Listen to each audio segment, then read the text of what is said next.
Ahoy cruisers, it's First Mate Steph, and you're tuned in for the Weekly Helm Report. Buckle up, because this week was a wild ride on the high seas. Hurricane Erin spun ships off course, Carnival got hit with heartbreak and hustle, Royal Caribbean stirred up drama in Mexico, Norwegian swapped out big bosses, MSC played bumper boats off of Italy, Virgin's Brilliant Lady started in the UK, and Margaritaville dodged disaster in Tampa Bay. It was chaos, it was cruising, and we're diving straight in. So, we're going to start with Carnival. A lot of these stories, I'm going to go over just the ships that their itineraries got screwed up by Hurricane Erin, which was a very large hurricane off the coast of the eastern US. And then more into like the news stories for that cruise line. So, for Carnival, the Carnival Sunshine had to cancel its Bermuda stops and rerouted to Celebration Key and Nassau instead. Carnival Vista visited... That's really hard to say. Carnival Vista visited Nassau instead of Half Moon Cay. Carnival Elation skipped Half Moon Cay due to unsafe tender conditions and went to Freeport. Carnival Venezia canceled St. Thomas and San Juan and rerouted to Celebration Key and Grand Turk, and Mardi Gras delayed its Grand Turk visit by a day. Carnival did emphasize safety and was monitoring the storm closely with updates via text and email. And then the other Carnival news for the week. So, Carnival didn't have a great week. Most of the cruise lines this week didn't. It seems like that's been a lot of not great news lately for them, and I really love the good news for them, but that's fine. So, 3 passengers were arrested at the Port of Miami after allegedly using fraudulent Winn-Dixie gift cards to pay for their cruise. So, the scam involved altered Bolivian bank cards. It totaled $18,000 in stolen funds from the grocery store. For those who are not local to the Southeast, Winn-Dixie is just our local grocery store, mostly in Florida, but I think they kind of span into Georgia, maybe. But it might just be a Florida thing. So they managed to get $18,000 in gift cards and paid for their cruise, and they got caught. So 2 of the suspects now face immigration holds. All 3 are charged with grand theft and organized crime. You know, I guess if you're gonna go down for some hella charges, at least I guess you had a good vacation beforehand. Hopefully they were in like a suite or something, but that's insane to me. I just can't imagine. I mean, you can buy gift cards from like the big box stores too, and I was looking at Disney ones the other day and like, man, I should have bought those for pay for my cruise because it would save $90, but I can't imagine $18,000. That's insane.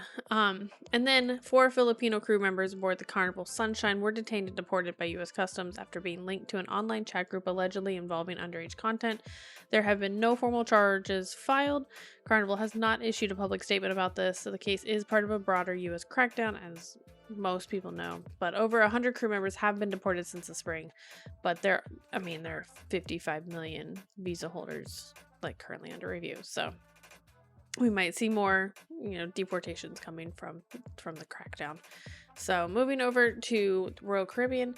So again, Hurricane Erin, Vision of the Seas was rerouted from Bermuda to Port Canaveral and Nassau. Liberty of the Seas skipped Bermuda, added Halifax. Very different cruise for those people. With up to $400 in onboard credit for guests. Other ships like the Freedom, Harmony, Symphony, and Utopia just adjusted their routes to avoid the storm. Royal Caribbean's popular swim up bar pool, Swim and Tonic, has now gone adults only on both the Icon and the Star of the Seas. I love a good adults only area as long as it is strictly enforced. So hopefully Royal Caribbean is pretty good about that. I have not been on a Royal Caribbean cruise in some time, so I don't even remember. Back then I didn't care about adults only areas. I think it was like 18 or 19. So hopefully they're restricting it, but the Swim and Tonic on the Icon and the Star of the Seas is now adults only. The Japanese restaurant Izumi is now the most booked specialty dining venue across the fleet, overtaking Chops Grille, which was their steakhouse, or is their steakhouse. So, I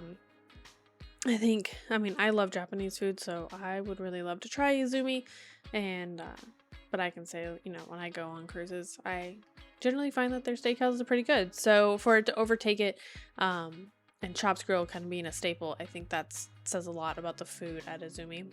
And then the big news for Royal Caribbean this week. I think it was last year, maybe 2 years ago. Royal Caribbean bought Costa Maya, which is a small fishing village and it's port that almost all the cruise lines go to.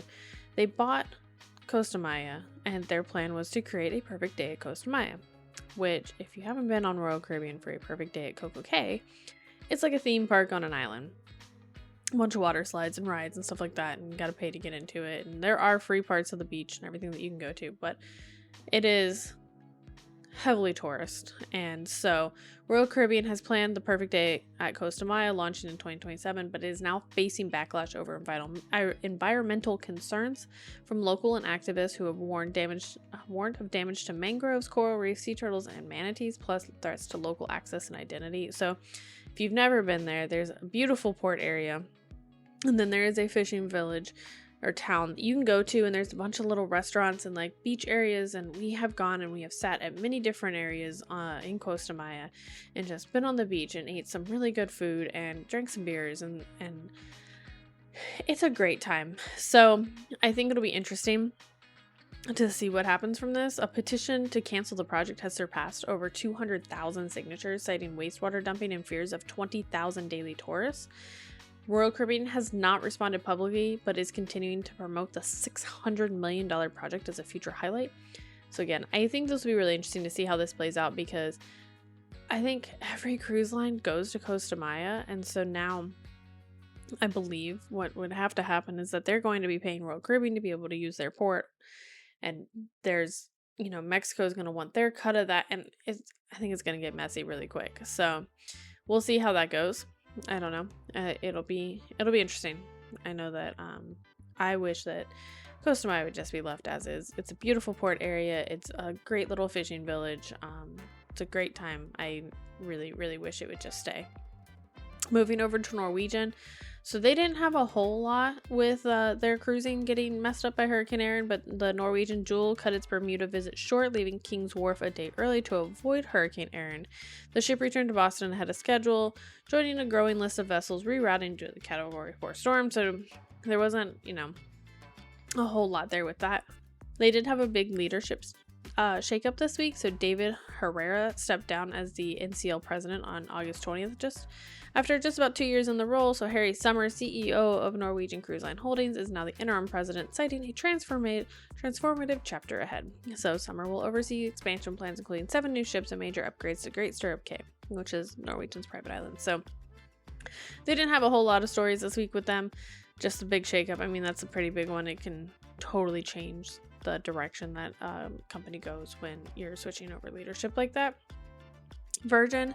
So the Brilliant Lady finally arrived in the UK on August 18th. It arrived in Portsmouth, UK. It was became the first port in the world to welcome all 4 Virgin Ladies ships. All 4 Virgin Ladies, I guess. Virgin Voyages ships.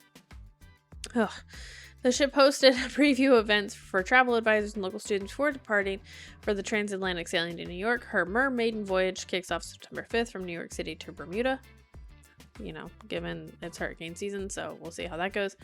The fall itineraries include Canada leaf peeping cruises, so to see all the foliage, and then it will come down, I believe, in October down to the Caribbean and start its winter there, and then March in 2026 it'll head over from Miami over to the Pacific coast, and then in the summer of 2026 it'll go up to Alaska. Virgin did announce that it has launched its new mobile app for both iPhone and Android user as of August 18th. So it's a complete rebuild, not just an update to the old Sailor app, which is great because the old app was not super friendly. So features include cruise countdown, simplified check-ins, and dining reservations. So it's no longer like Hunger Games for your dining reservations, which I've heard is great. I know that it's at 45 days out. You are getting on at midnight and you are making those dining reservations. If not, you are going to be waiting until you get on the boat, and you're going to hope that or at least till you get on the Wi-Fi, you're going to hope that you can get your reservation, and then improved event schedules. Some fan favorites like the Shake for Champagne, which is where you shake your phone and then you can order a bottle of champagne and they'll bring it to you wherever you are on the boat. And Ship Eats are still missing but are expected in future updates. So we have used the Shake for Champagne and Ship Eats, actually.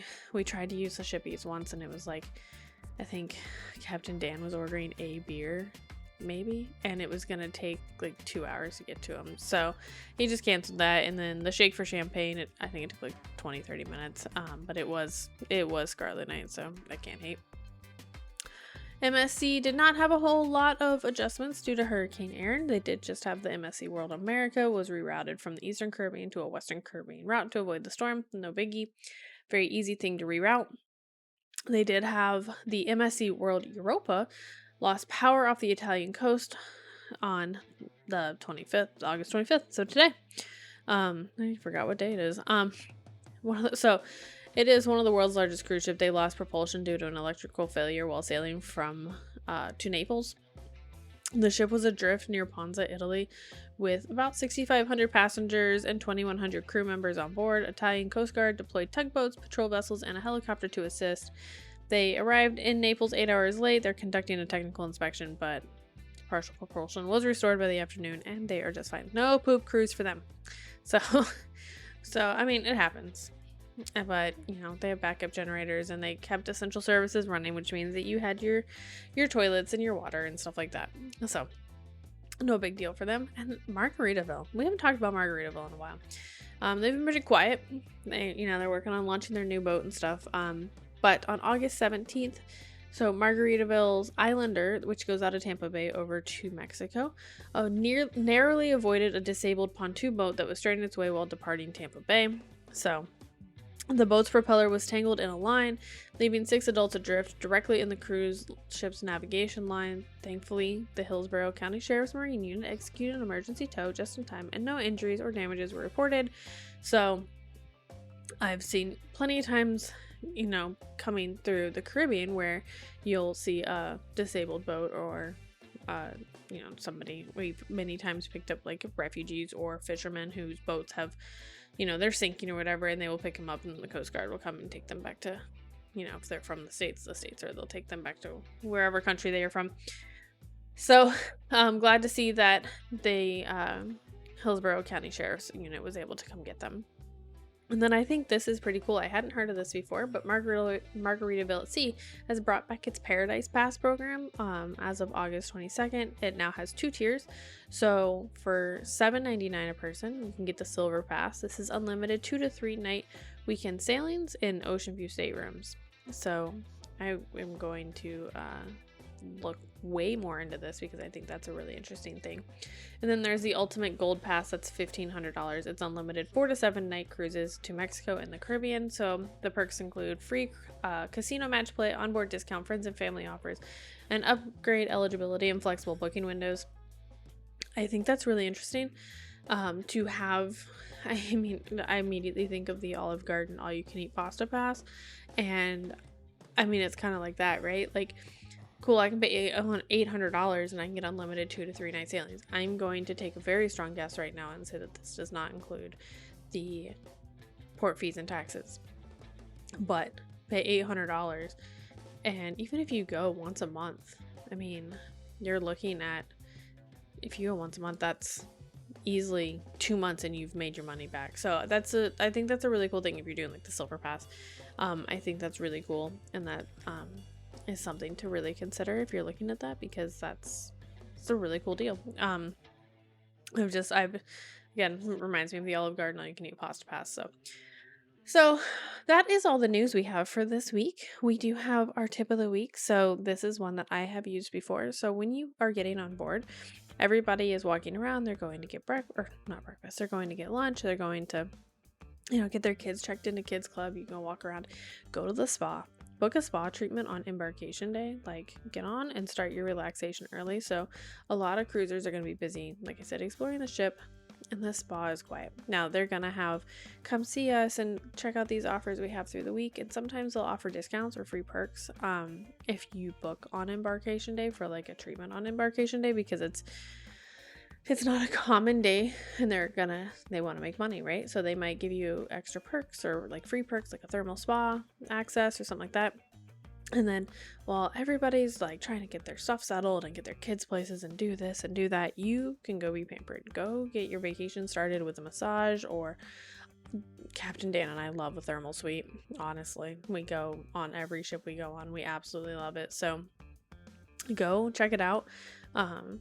Book for that embarkation day, like day up. Like, hey, most of the spas close at like 9 p.m. So get there, be like, cool, I'm gonna have dinner at 6, and then I'm going to the spa. And that's a hell of a way to start a cruise. So, but that's a wrap on this week's Voyage Through the Headlines. Big thanks to our sponsors, Starboard and Sunshine Vacations, where we take the mess and the stress out of your vacation planning so that you can just enjoy your time. So We thank them for keeping the wind in our sails and deals flowing like pina coladas at sunset.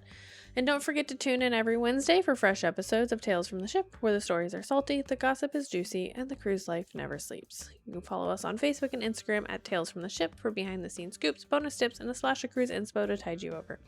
Until next time, calm seas and clear skies.